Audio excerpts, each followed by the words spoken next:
The first time most people hear the words Russian Mafia, they imagine luxury yachts, armored convoys, mysterious men in tailored suits, and fortunes so vast they rival the budgets of small nations. But the reality is far more complex and far more unsettling. This is not the story of a single gang or one powerful crime boss. It is the story of a network of organized criminal groups that, over decades, have earned a reputation for operating across continents and adapting to changing political and economic conditions. Investigators have linked different groups to crimes ranging from financial fraud and money laundering to cybercrime, extortion, and smuggling, though these organizations are not all connected under one central command.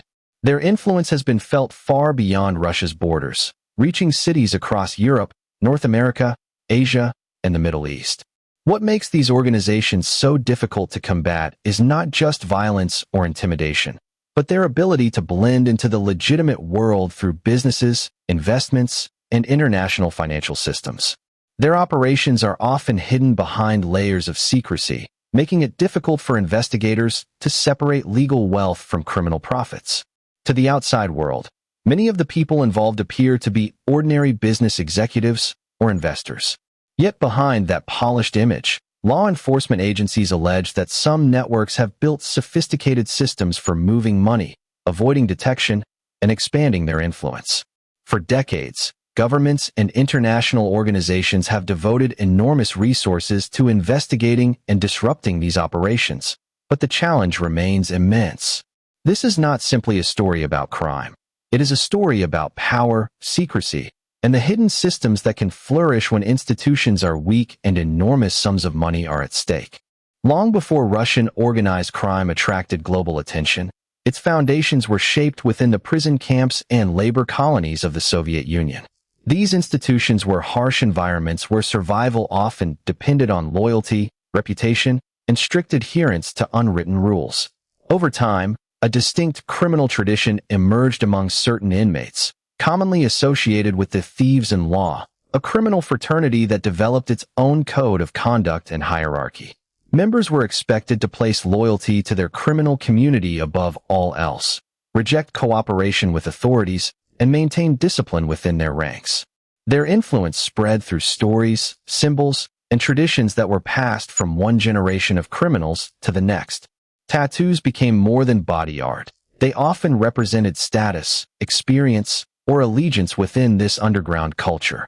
Even after prisoners were released, many carried these customs into the outside world, helping establish organized criminal groups that extended far beyond prison walls.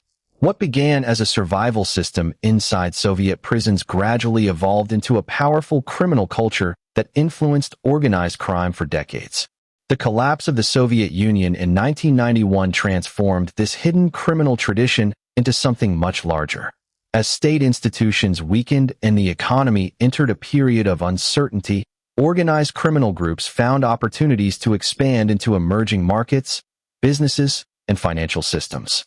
When the Soviet Union collapsed in 1991, it marked the end of an era, but for organized crime, it was the beginning of unprecedented opportunity.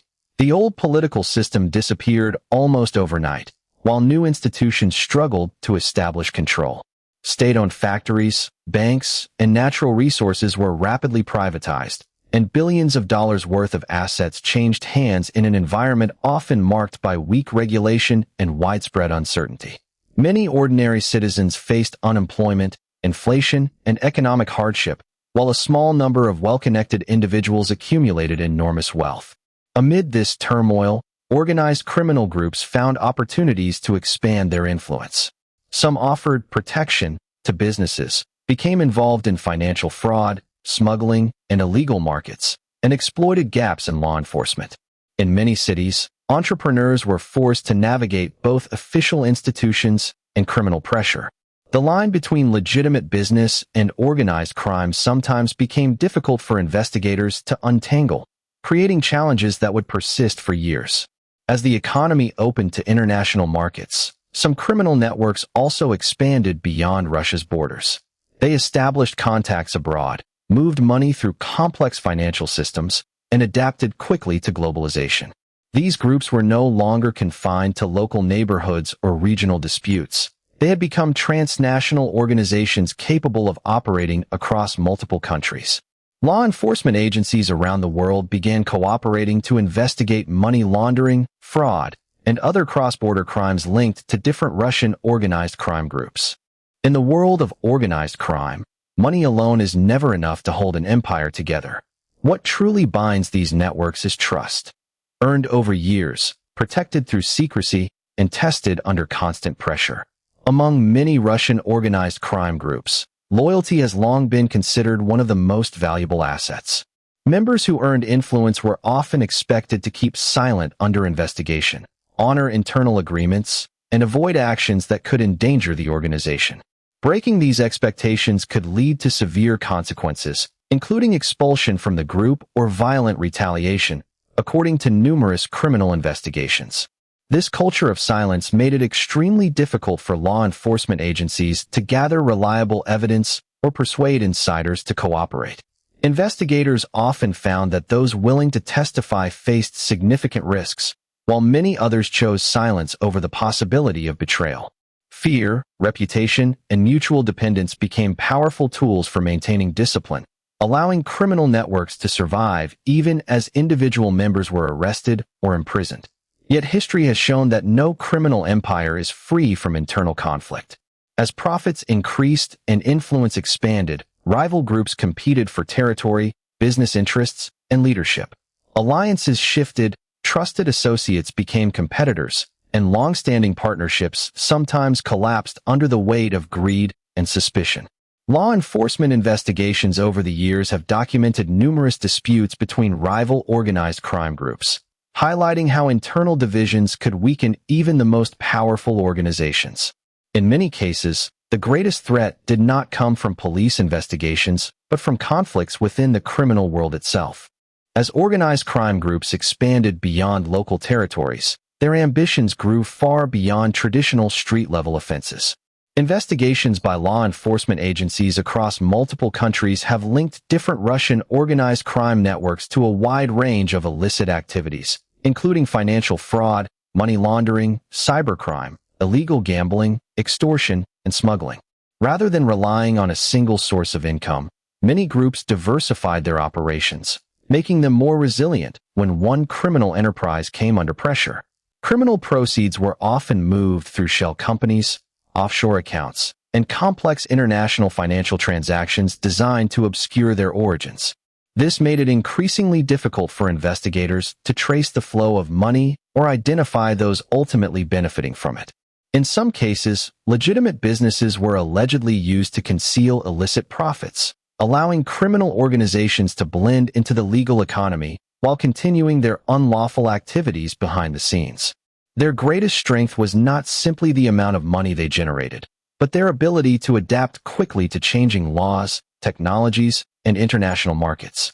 As the world became more interconnected, these criminal networks also evolved.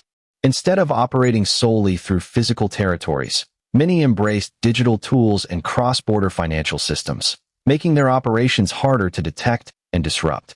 International cooperation among police agencies increased, but so did the sophistication of criminal methods. Investigators often found themselves following complex trails that crossed multiple jurisdictions, each with different legal systems and enforcement challenges. The rise of online fraud and cyber-enabled financial crime further demonstrated how organized crime could exploit globalization without relying on traditional methods alone. What began as organized crime rooted in the turmoil of the Soviet era did not remain confined to one country. Over the years, investigations by authorities in Europe, North America, Asia, and other regions have identified the activities of various Russian organized crime groups operating across international borders. Rather than functioning as a single worldwide organization, these networks often worked independently or formed temporary alliances based on shared financial interests. By taking advantage of globalization, international trade, and modern banking systems, some groups expanded into financial fraud, cyber-enabled crime, smuggling, and money laundering on a global scale. Criminal proceeds could move through multiple countries within hours, making it difficult for any one nation to investigate the full picture.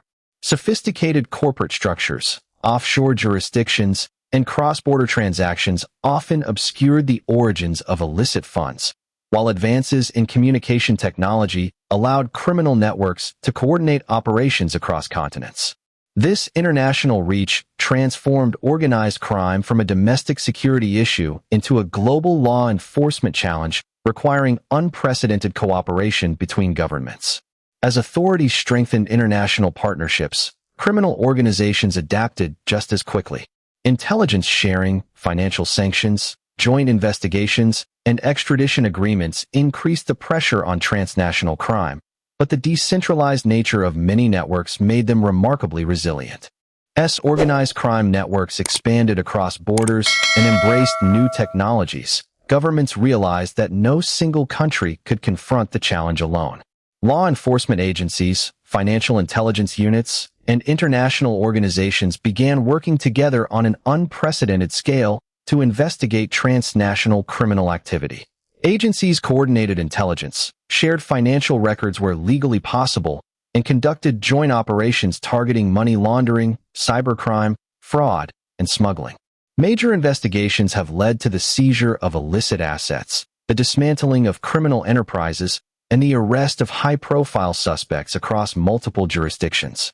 Yet these successes often represented only a small part of a much larger picture. Organized crime groups frequently reorganized, replaced arrested leaders, or shifted operations to countries with weaker enforcement or different legal systems. Their decentralized structures and sophisticated financial networks made them exceptionally difficult to dismantle completely. Every time authorities closed one route for moving illicit money, another often emerged, highlighting the constant race between law enforcement and increasingly adaptable criminal organizations. This ongoing struggle has shown that fighting organized crime is not just about arrests. It also requires international cooperation, financial oversight, and the ability to follow complex trails of money across borders.